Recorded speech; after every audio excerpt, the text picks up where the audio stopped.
So, what do I want to say?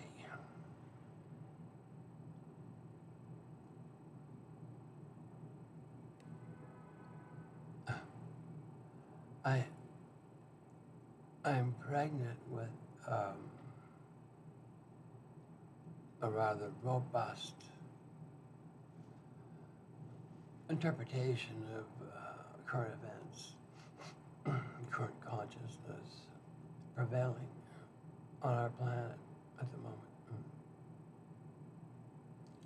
And that would be a good 2-hour talk.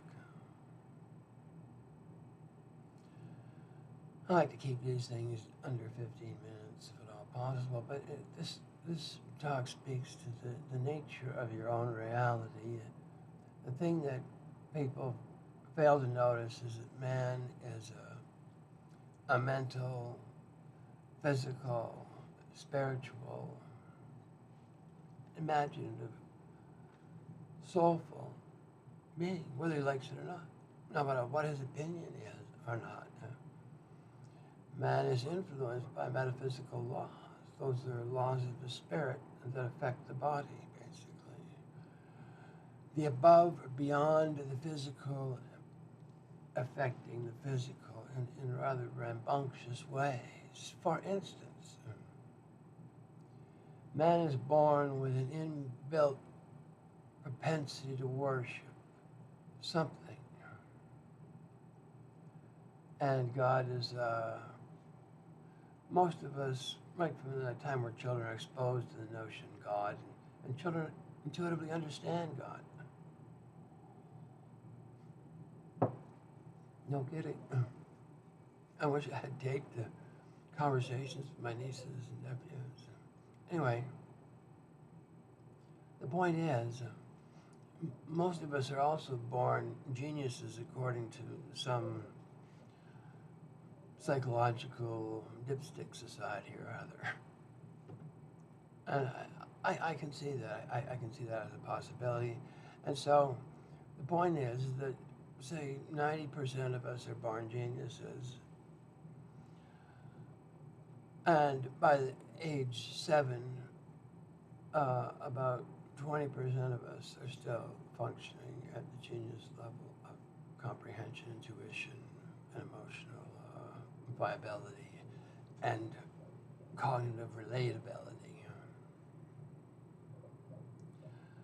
And so the thing is, man has a predicament, what to worship. And, we offer God as a pretty good choice, but it's entirely up to you. But you're going to worship something. And when folks begin to worship their own egos, first of all, people are lazy. You give me a slam dunk theory on life that I can sell to myself, like Nazi or Zionist or any holier than thou superiority bumblefunt that people can con themselves into worshiping because it's profitable. One way or another, it's a profitable thing for them. I get this, go first, the next circle jerk, whatever. There's a profit to worship an ideology. There's no profit to worshiping God other than soundness of mind, especially when all others are losing theirs. I see Donald Trump today, and he's a victim of his own lies. He's utterly blind. He thinks he can create social clubs that people will pay $1 billion to join. He thinks people not saying a flat-out no is a yes. $18 trillion worth of new investments. Anybody that would invest a nickel in the United States right now has a lot more balls than I do.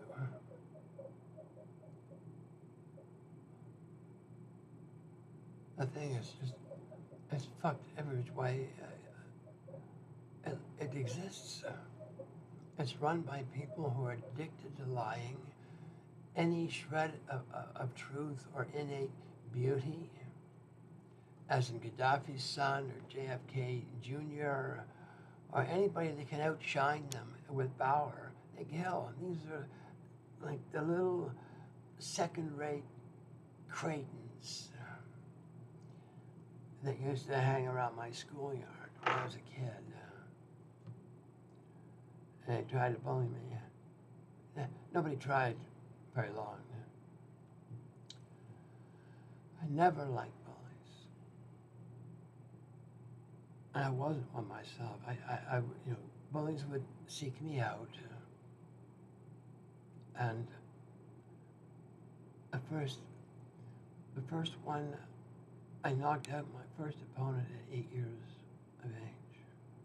He was 14, he was my classmate's older brother. His father had a fruit store, and so he had muscles coming out his ears. This guy chased me all over the neighborhood. I was terrified of him. Anyway, he finally caught me, and it wound up that I had his head between my hands, smashing his head against the curb on the road. And a little guardian angel tapped me on the shoulder and said, "What you doing, Blake?" No, but I was, if it wasn't for God, I probably would have been the youngest murderer in Canada. I'm just saying that with God in one's life, there's the possibility of the miraculous. And there's also the certainty of fruitfulness. No matter what I'm doing, it's a fruitful activity for me at the time. As long as I'm living consistent with my God's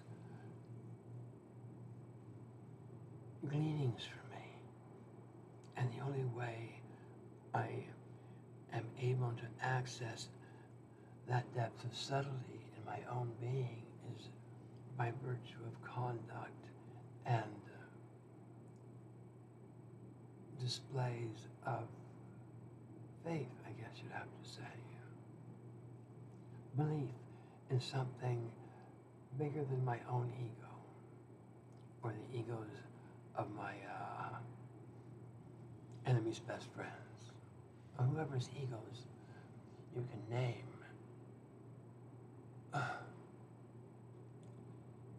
If you're counting on the word of Donald Trump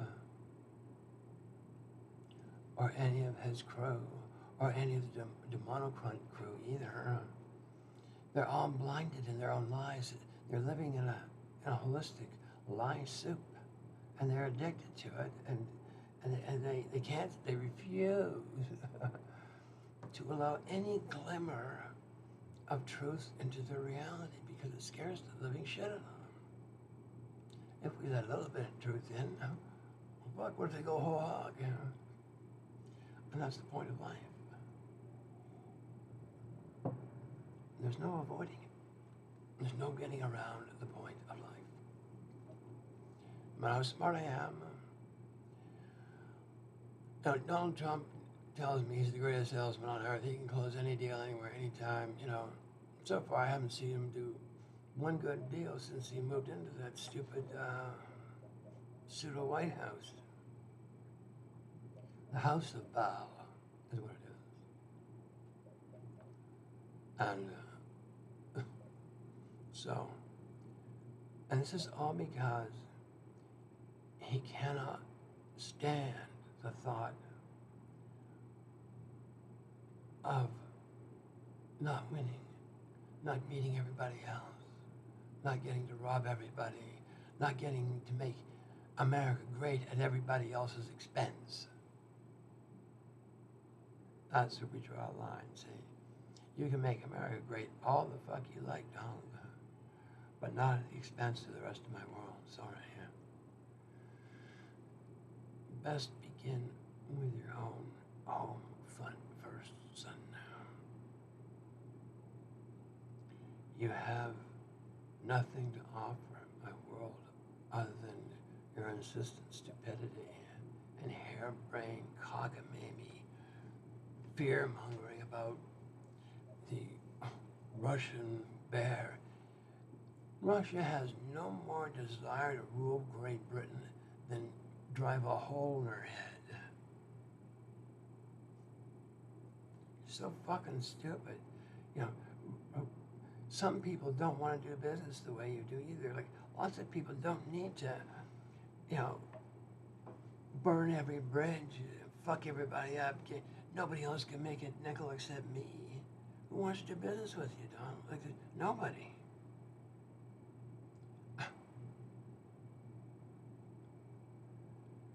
You could have saved yourself the loss of the entire United States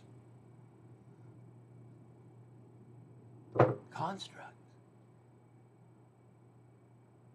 But no, you knew better than God. You had sleazy cash from the fake Jew crowd to back up your hilarity of reasoning, Donald. And you call this making America first? America first? Making America great on somebody else's dime, Donald? Is this the deal? This is what you're telling my Yankee kids, is that they're too stupid, too inept to be successful any other way than through the provinces of war. Good luck with it, Donald. Good fucking luck with it. You know, I was around when the United States canceled God. I knew it was going to be expensive. I never dreamed it'd be this expensive. And so, you're a human being. You have an ego and you also have a God. And that God is not living in any clouds and never did.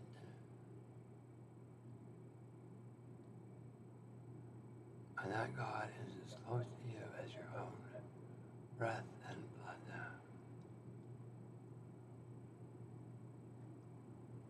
And not only that, she's wailing today along with thousands and thousands of other arcane beings that are coming home for this birth of the promised land, kids. So is your King of Kings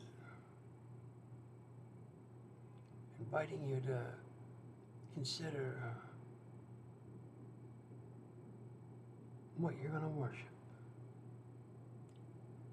You're more than welcome to worship yourself or your idea of yourself, your ego, really, your self's idea, your idea of, my ego is my idea of myself's idea of itself.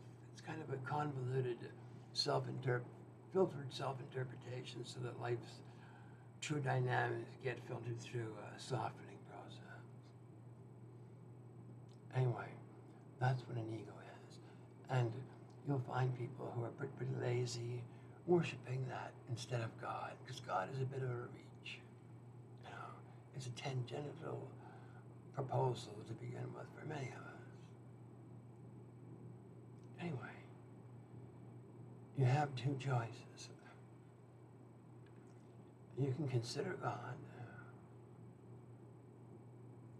or you can continue to worship your own ego or the ego of your colleagues. So like Starmer, who worship Donald Trump's ego, or try to be like him when he grows up, or Macron, try and grow a set of balls one of these days.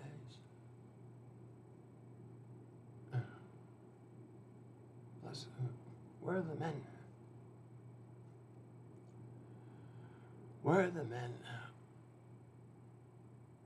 that allow this grotesque insult to man, to God, the dignity of life occurring in Gaza? Shit. Oh, This is your King of Kings, asking a couple questions this Wednesday, near the middle of February 2026.